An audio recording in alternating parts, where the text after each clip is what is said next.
Hello there, and welcome to the Rare Record Room and to another of my videos looking at one of the most influential British rock groups of all time, the Kinks.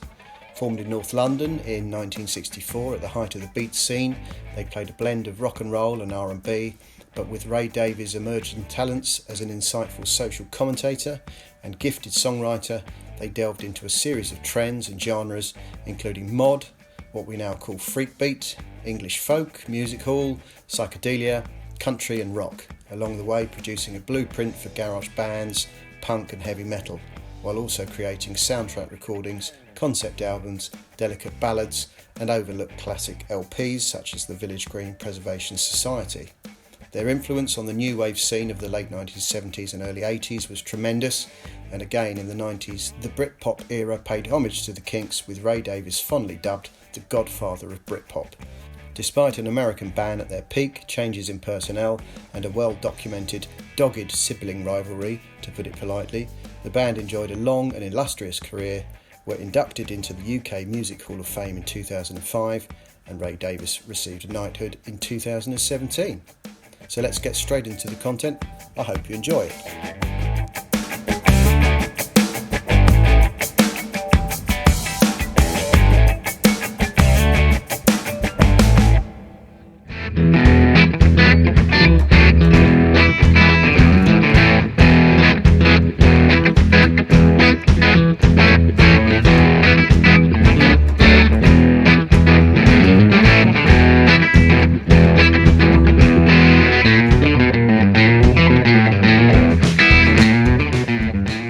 Hello and welcome back.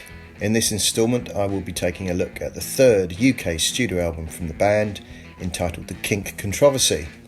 The regular group lineup appeared on this record, being Ray Davies on vocals, rhythm guitar and harmonica, Mick Avory on drums and percussion, Dave Davies on lead guitar and vocals, and Pete Quaife on bass guitar and backing vocals. In addition, there were several guest appearances, including the sometime Rolling Stones pianist Nicky Hopkins, leading session drummer Clem Catini played on 3 tracks, and the Kinks record producer Shel Talmy contributed guitar on the song It's Too Late, the production of this particular track being supervised by Ray Davies according to the sleeve notes.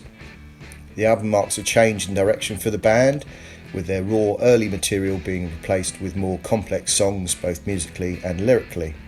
There is a brief nod to their R&B roots in the opening cover of Sleepy John Estes' country-influenced Milk Cow Blues. One song, I Am Free, was written by Dave Davies and on which he sang lead, and the other 10 tracks were all original compositions by Ray Davies. Side 1 closes with the group's latest UK single, Till the End of the Day, which features the characteristic Dave Davies power-chord guitar sound of their early hits. The song peaked at number 8 in the UK single charts, and was backed with Where Have All the Good Times Gone, which also appears on side 2 of the LP. This was a Kinks favourite, which was eventually re-released as an A-side in 1973, at the same time the song was being covered by David Bowie. The album was recorded at Pye's No. 2 studio in London in autumn 1965 and released on the 26th of November 65. Like their previous 2 LPs, it was produced by Shel Talmy, who also made records for The Who at this time, and it was released on the Pye record label in the UK in mono. A scarce stereo version was released for export only, but this was in fact reprocessed or fake stereo. Upon release in the spring of 65, the record met with critical acclaim and reached number 9 in the UK album charts. Now to the vinyl itself. The 1965 first pressing is on the Pink Company label with text printed in black, with a wide black band at the top of the label and an all rights reserved notice immediately beneath. It was issued under the catalogue number NPL 18131. The label states recording first published 1965 to the left of the spindle hole, with the record playing speed, the catalogue number and the side indicator printed on the right. The stereo export version of the album appears on the Pink label design without the wide black band at the top and features the Pye Records logo at the 9 o'clock position.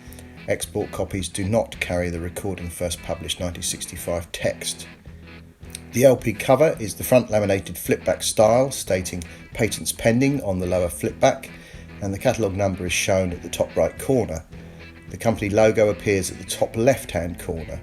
The sleeve is printed and manufactured by Garrett & Lofthouse Limited of Surrey with a rounded edge to the flipbacks.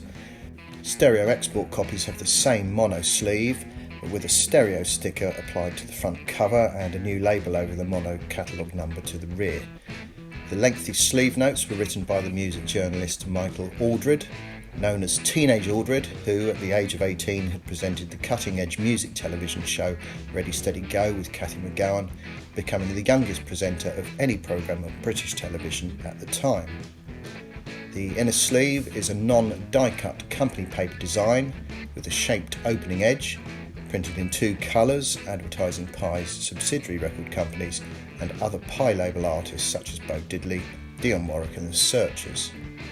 And so we move to the values. In the current edition of the Rare Record Price Guide, the first press mono copies in mint condition are listed at £100. The scarce stereo export copy in the adapted sleeve is valued at £270. And with that, we've reached the end of my brief run-through look at the third UK Kinks LP, The Kink Kontroversy. That's all for this time. I appreciate you joining me and I hope you enjoyed the content today. If you did like the video, please feel free to hit the button and subscribe to the Rare Record Room channel to see similar episodes and to receive notifications for new uploads as they happen. Thanks for watching and I hope to catch you next time. Until then, take care. Bye for now.